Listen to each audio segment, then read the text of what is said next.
আজি আমি আলোচনা কৰিবলৈ লৈছো HS ছেকেণ্ড ইয়াৰ ML এছামিছৰ ইউনিট 4। ইউনিট 4ত আমাক দিয়া আছে অসমীয়া ভাষাৰ ব্যাকৰণ আৰু এই ইউনিটটোত মাৰ্কস দিয়া আছে 20 মাৰ্কসৰ আমাৰ প্ৰশ্ন আহিব এই ইউনিটটোৰ পৰা। স্ক্ৰীনত তোমালোকে দেখিছা অসমীয়া ভাষাৰ ব্যাকৰণ, তোমালোকৰ যিখন পাঠ্যপুথি সেই পাঠ্যপুথিৰ পিছফালে এইখিনি দিয়া আছে আৰু সেইখিনিকে আমি আজি আলোচনা কৰিম। ব্যাকৰণ কোনো এটা ভাষাৰ গঠন পৰ্যায়ৰ বিজ্ঞানসন্মত আৰু তন্ন বিচাৰ বিশ্লেষণেই সেই ভাষাটোৰ ব্যাকৰণ। ঠিক আছে, যিকোনো ভাষাৰ সেই ভাষাটো কেনেকৈ গঠন হৈছে সেই গঠন পদ্ধতিৰ যদি আমি বিশ্লেষণ কৰোঁ তন্নকৈ, শব্দ কেনেকৈ গঠন হৈছে, ধ্বনি কেনেকৈ গঠন হৈছে, শব্দ কেনেকৈ গঠন হৈছে, বাক্য কেনেকৈ গঠন হৈছে, সেয়া যদি আমি তন্নকৈ আলোচনা কৰোঁ যিকোনো ভাষাৰ, সেইটোৱে হৈছে ব্যাকৰণ। ঠিক আছে, ব্যাকৰণ এখনত নিৰ্দিষ্ট ভাষা এটাৰ গাঁথনিক দিশৰ বিশ্লেষণ বিজ্ঞানসন্মতভাৱে দাঙি ধৰা হয়। ব্যাকৰণ এখনত কিহৰ আলোচনা দাঙি ধৰা হয় বুলি কৈছে? বিজ্ঞানসন্মতভাৱে ভাষাটোৰ যি গাঁথনিক দিশ তাৰ বিশ্লেষণ কৰা হয়। গতিকে ব্যাকৰণ পুথি এখন পঢ়িলেই ভাষা এটা শুদ্ধকৈ লিখিব আৰু ক'ব পাৰি বুলি ধাৰণা কৰাটো সমীচীন নহয়। ব্যাকৰণ এখন পঢ়িলে কোনো এটা ভাষাৰ গঠন পদ্ধতিৰ বিষয়ে জানিব পাৰি। ভাষা এটাৰ গঠন পদ্ধতি সম্পাদন হয় প্ৰধানতঃ 4টা উপাদানৰ সমন্বয়ত: ধ্বনি, শব্দ, বাক্য আৰু অৰ্থ। এই 4টা: ধ্বনি, শব্দ, বাক্য আৰু অৰ্থ। এই 4টা উপাদান লগ লাগি যিকোনো এটা ভাষাৰ যি গঠন সেই গঠন পদ্ধতি সম্পাদন হয়। ব্যাকৰণত ধ্বনি, শব্দ আৰু বাক্য এই 3টা উপাদানৰ আলোচনাহে থাকে। অৰ্থটো মিনিং যি ওলাই, আমি সেই শব্দৰ লগাই ধ্বনিৰ লগাই যি বাক্য সৃষ্টি কৰোঁ সেই বাক্যৰ পৰা যি মিনিং ওলাই তাৰ আলোচনা ব্যাকৰণত কৰা নহয়। ব্যাকৰণত কেৱল মাত্ৰ ধ্বনি, শব্দ আৰু বাক্যৰ আলোচনাহে কৰা হয়। ব্যাকৰণৰ যিটো প্ৰথম উপাদান সেই উপাদান হৈছে ধ্বনি। ধ্বনি হৈছে ভাষা এটাৰ আটাইতকৈ ক্ষুদ্ৰ উপাদান, সকলোতকৈ সৰু। মানুহে বাগেন্দ্ৰিয়ৰ সহায়ত, এতিয়া বাগেন্দ্ৰিয় কি? ওঠ, জিভা, দাঁত, তালু, ঘটিকা, গলকোষ, শ্বাসনলী, নাসিকা বিবৰ, হাওঁফাওঁ আদি অংগসমূহ হৈছে বাগেন্দ্ৰিয়। মানে এইখিনি অংগৰে আমি কথা কওঁ, আমাৰ উচ্চাৰণবোৰ হয়। গতিকে কৈছে মানুহে বাগেন্দ্ৰিয়ৰ সহায়ত কি কৰে? ধ্বনি উচ্চাৰণ কৰে। সেইবাবে ইয়াক কি বোলা হয়? বাক ধ্বনি। কাৰণ আমি বাগেন্দ্ৰিয়ৰে যিহেতু উচ্চাৰণ কৰোঁ সেইকাৰণে তাক কোৱা হয় বাক ধ্বনি। মানুহে শ্বাস প্ৰশ্বাস লওঁতে হাওঁফাওঁলৈ বায়ু সোমায় নোসোমায় আমি জানো এইটো, আৰু হাওঁফাওঁৰ পৰা বায়ু ওলাই আহে কাৰণ আমি অক্সিজেন সোমাই লওঁ আৰু কাৰ্বন ডাই অক্সাইড ওলাই দিওঁ। এই বায়ু প্ৰবাহৰ সোঁতত ওঠ আৰু জিভাৰ সহায়ত কি হয়? এই যে আমি উশাহ লওঁ আৰু এৰি দিওঁ, এই কাৰ্যৰ মাজতে এই যি বায়ু, সেই বায়ুত কি হৈ যায়? আমাৰ ওঠ আৰু জিভাৰ সহায়ত দাঁত আৰু তালু আদি অংগবোৰত কি হয়? ৰোধ হয়, মানে আমি বাধা দিওঁ বা নিয়ন্ত্ৰণ কৰোঁ।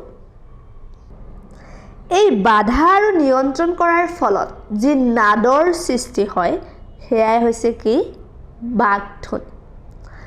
দৰাচলতে মানুহৰ মাত বা কথাৰ যি ক্ষুদ্ৰ ভাগ সেইবোৰে হৈছে বাক ধ্বনি। বুজিছা ধ্বনিৰ বিশিষ্ট ৰূপটোৱে হৈছে বৰ্ণ অৰ্থাৎ কোনো এটা ভাষাৰ সুকীয়া উচ্চাৰণ বৈশিষ্ট্য থকা ধ্বনিবোৰে হৈছে সেই ভাষাটোৰ বৰ্ণ ঠিক আছে আনহাতে আখৰ হৈছে ধ্বনি বুজাবলৈ ব্যৱহাৰ কৰা চিহ্ন বা প্ৰতীক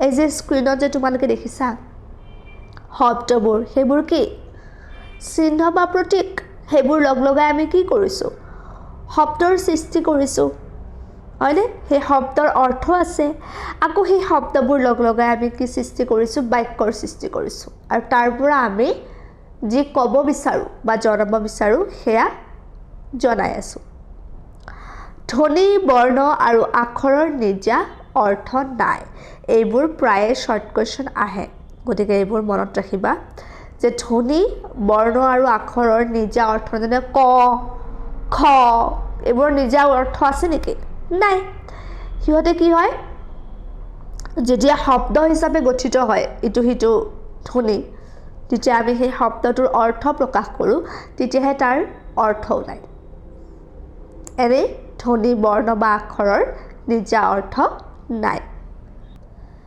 ব্যাকৰণৰ আৰু এটা উপাদান হৈছে কি শব্দ স্ক্ৰীনত দেখিছা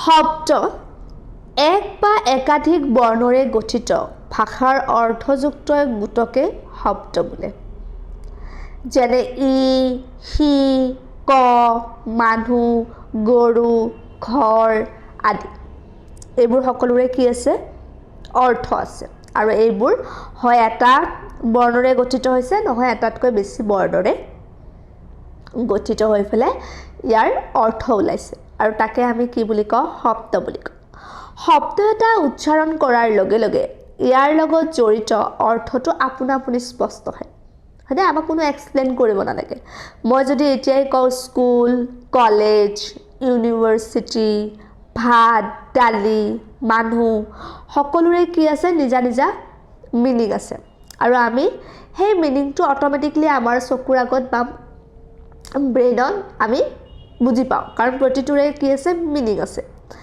কেতিয়াবা দুটা ভিন্ন অৰ্থযুক্ত শব্দ লগ লাগিও অন্য এটা অৰ্থযুক্ত শব্দ গঠন হ'ব পাৰে যেনে বেলেগ বেলেগ অৰ্থ দুটাৰে কিন্তু একেলগে লগ লাগি ই কি কৰে এটা শব্দৰ অৰ্থ প্ৰকাশ কৰে যেনে তল সৰা তলা নলা চকু মুদা চকু পতা হয়নে এনেকুৱা ধৰণৰ শব্দবোৰ আৰু এনেকৈ কি হয় শব্দৰ গঠন হ'ব পাৰে